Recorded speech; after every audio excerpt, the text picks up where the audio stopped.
We are now going to turn our attention to factoring polynomials.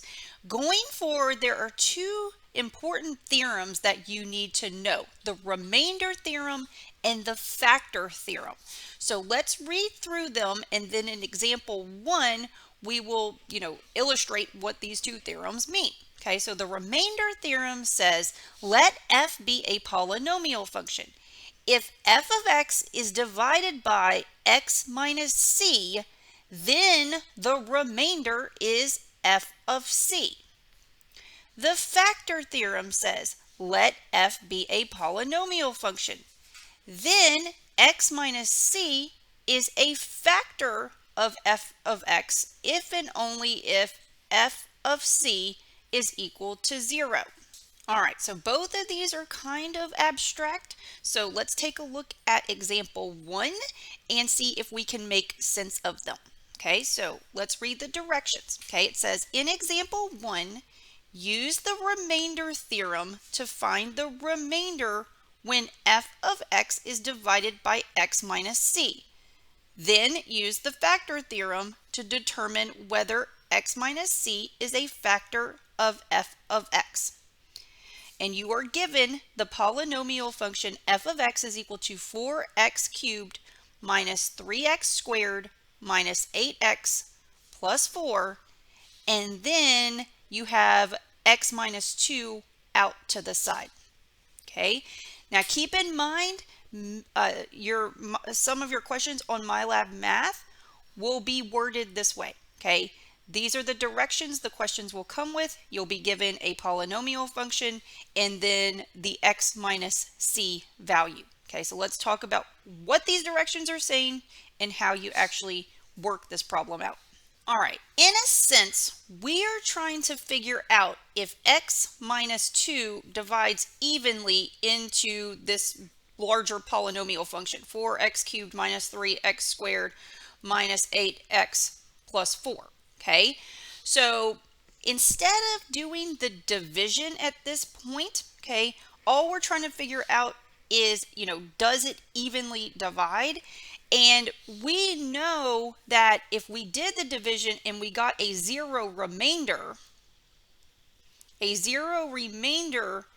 means that x minus 2 would evenly divide into this larger polynomial function, which I'm just going to call f of x. Okay, so it all comes down to the remainder. Do we get a zero remainder or not? If we get a zero remainder, then x minus 2 will divide evenly into the polynomial. If we don't get a zero remainder, then x minus 2 will not divide evenly into the polynomial function. Okay, what this remainder theorem says is that you don't have to go through the division process to find out the remainder. Okay, this is what you need to do. Okay, we're going to focus on the x minus c. Okay, so if you line this up with x minus c, the c value here is positive 2.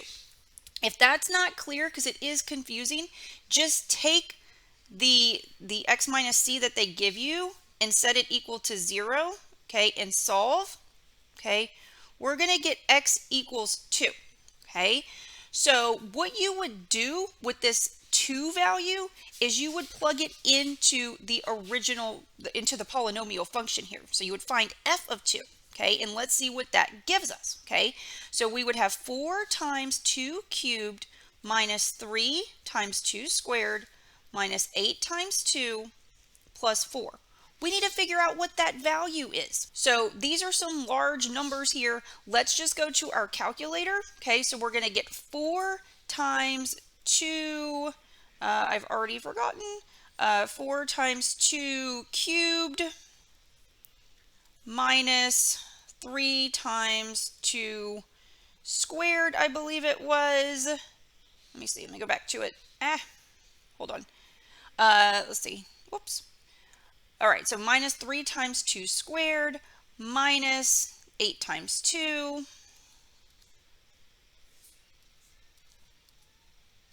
And then the last piece of it is plus 4. Okay, so all I did was plug 2 into the polynomial function and we get 8.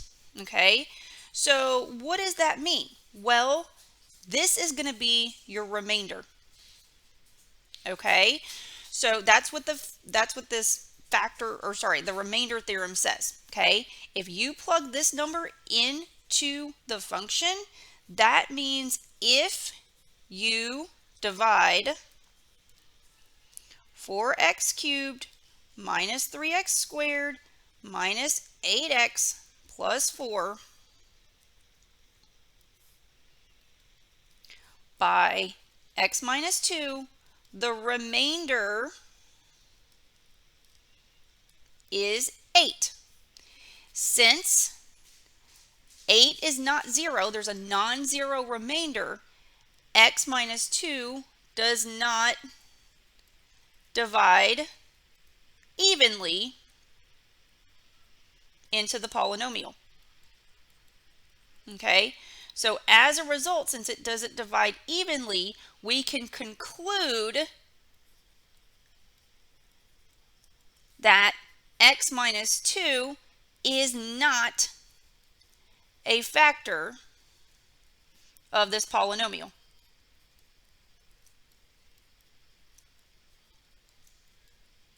Okay, so that's how you can use both the remainder theorem and the factor theorem. I know I didn't mention the factor theorem in this process, but what it's saying, the factor theorem is what we observed in illustrations 1 and 2, that if you get a 0 remainder, then you're dividing evenly into the dividend, and so the divisor is basically a factor of your dividend. Okay, now you could have actually done synthetic division as well. Okay, you could actually get away with this whole process without knowing these two theorems. You could just rely on synthetic division, and actually it may be your best bet, because your ultimate goal is to factor the polynomial, and so along the way you do have to use synthetic division to factor the polynomial. So let's take a minute and see how this could work. We could get the same result with synthetic division. Okay, so again, we're trying to figure out if x minus 2 divides evenly into this polynomial function. Okay, so if you go down below, okay, it says, notice that synthetic division produces the same result. So this is how, we're going to be introduced to synthetic division. Okay, this is how you're going to set it up. Okay, synthetic division is basically like a shortcut for long division. So we're going to start with our polynomial. Okay, we're going to write down the numbers in front of all of the x's, so all of the numbers. Your polynomial has to be in standard form, meaning your powers of x need to be descending. And if you have any power of x missing, you have to put a 0 as a placeholder.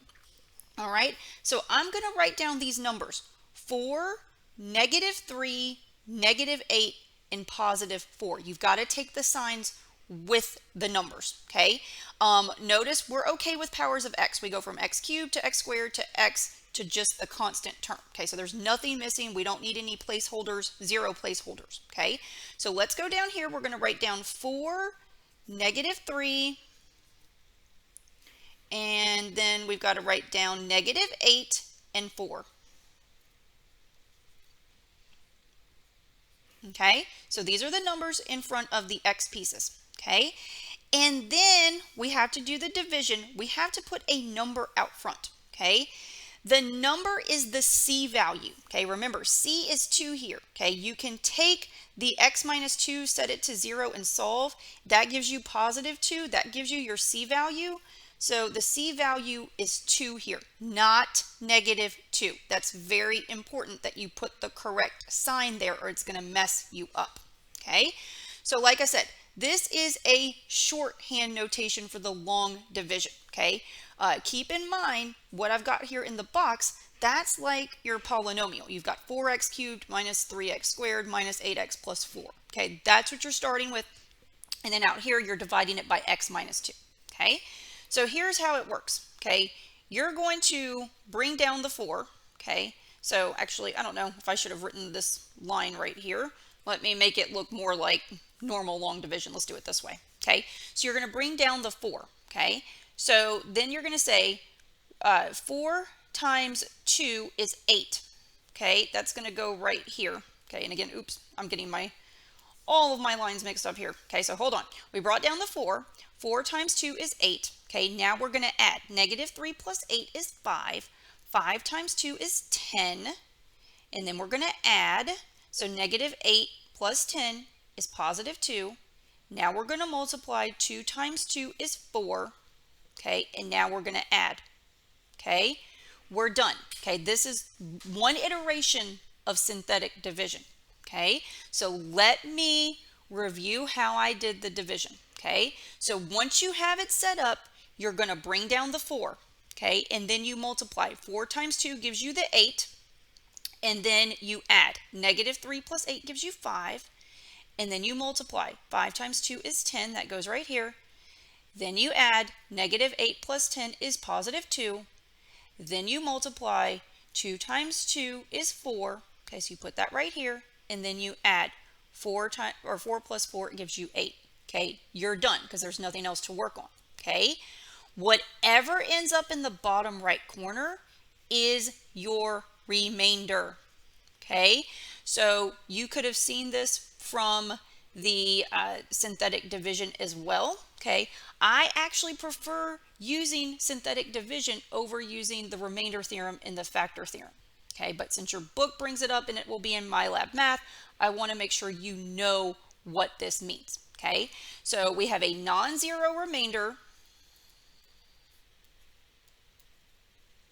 Okay, so what that tells us is that x minus 2 does not divide evenly into our polynomial. Okay, remember our polynomial was right here. Okay, it's 4x cubed minus 3x squared minus 8x plus 4. Okay, so we can conclude, since it doesn't divide evenly, x minus 2 is not a factor of this polynomial function.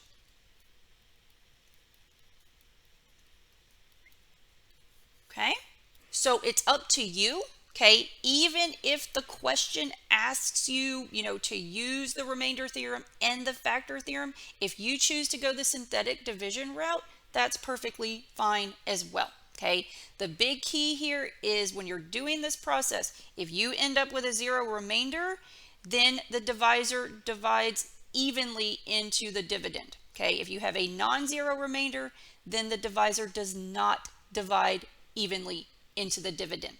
Okay, let's try another one.